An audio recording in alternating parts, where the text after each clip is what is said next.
नमस्कार दोस्तों, मैं डॉक्टर अनुपमा फलसफा मंच के माध्यम से आप सभी का हार्दिक अभिनंदन करती हूँ।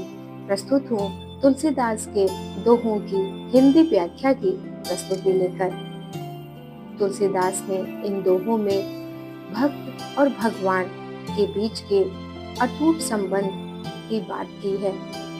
वे बताते हैं कि जब भक्त चारों ओर से निराश होता है और स्वयं को ईश्वर के सम्मुख आत्मसमर्पण कर देता है, उसी क्षण बिना विलंब किए ईश्वर उसके पास उसकी मदद करने हेतु दौड़े चले आते हैं। चलिए प्रारंभ करते हैं।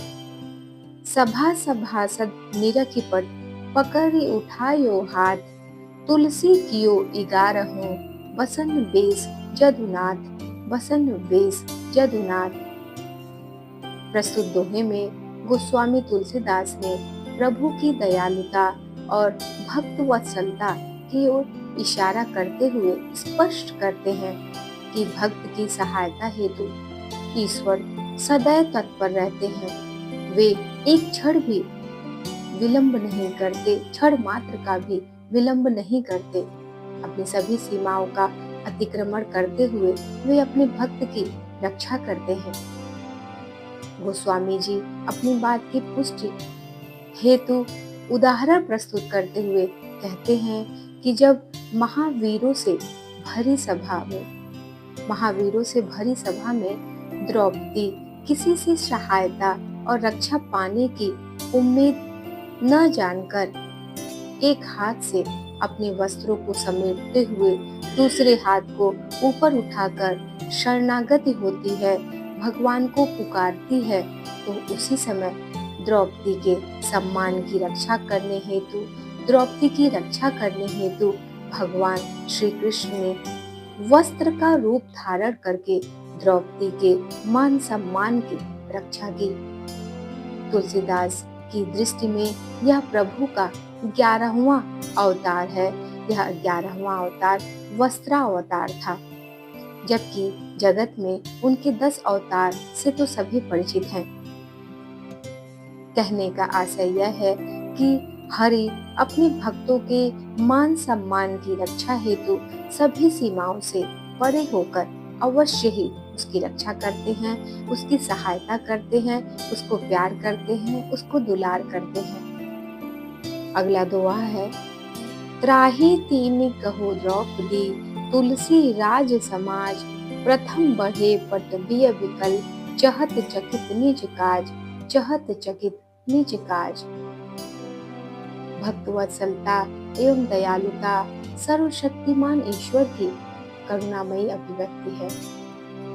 गोस्वामी जी इस दोहे के माध्यम से यह बताते हैं कि यदि भक्त पवित्र और सच्चे मन से ईश्वर का स्मरण करता है, पुकारता है, चिंतन करता है, तो वे निश्चय ही उसके सहाय होते हैं, उसकी सहायता करते हैं, उसके अंग संग होते हैं। भक्त की टेर व्यर्थ नहीं जाती। इस दोहे के प्रसंग में कुरु समाज का वर्णन है। द्रौपदी को नग्न करने हेतु जब दुशासन उसका वस्त्र खींचने लगा, तो द्रौपदी अपनी रक्षा हेतु 3 बार त्राहि त्राहि की गुहार लगाती है। द्रौपदी ने त्राहि त्राहि की गुहार लगाई 3 बार।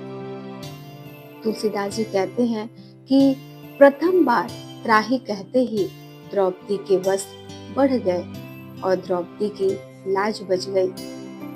द्रौपदी के मुख से दूसरी बार त्राहि सुनकर प्रभु व्याकुल हो उठे, हरि व्याकुल हो उठे, सोचने लगे कि अपने भक्त द्रौपदी का अपमान करने वालों के साथ क्या किया जाए। तीसरी बार द्रौपदी के मुख से त्राहि शब्द सुनकर प्रभु ने दुशासन सहित कौरव आतताइयों के संहार का निश्चय कर लिया।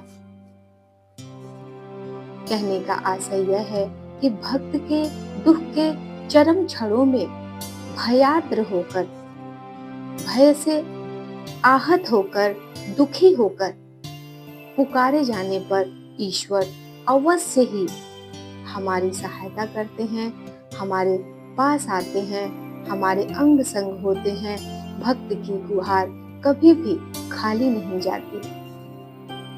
धन्यवाद। इन दोहों का आशय यह कि भक्त और भगवान का संबंध अटूट होता है, जिसे शब्दों में बयां नहीं किया जा सकता। यह तो उसी का मन समझ सकता है, जान सकता है, जिसने सच्चे मन से अपने ईश्वर से प्रेम किया होगा, भक्ति की होगी, उनका चिंतन किया होगा और निस्वार्थ भाव से स्वयं का समर्पण किया होगा उनके सम्मुख। और स्वयं के समर्पण करते ही प्रभु ईश्वर भी जानते हैं कि हमारा भक्त कितना सच्चा है, कितना पवित्र है, और उसकी रक्षा हेतु तत्काल बिना विलंब किए एक क्षण भी देर नहीं करते और उसकी सहायता हेतु दौड़े चले आते हैं। जिस तरह से प्रभु ने द्रौपदी की भरी सभा में लाज बचाई, ठीक उसी प्रकार सच्चे मन और पवित्र भाव वाले भक्त की पुकार ईश्वर जरूर सुनते हैं।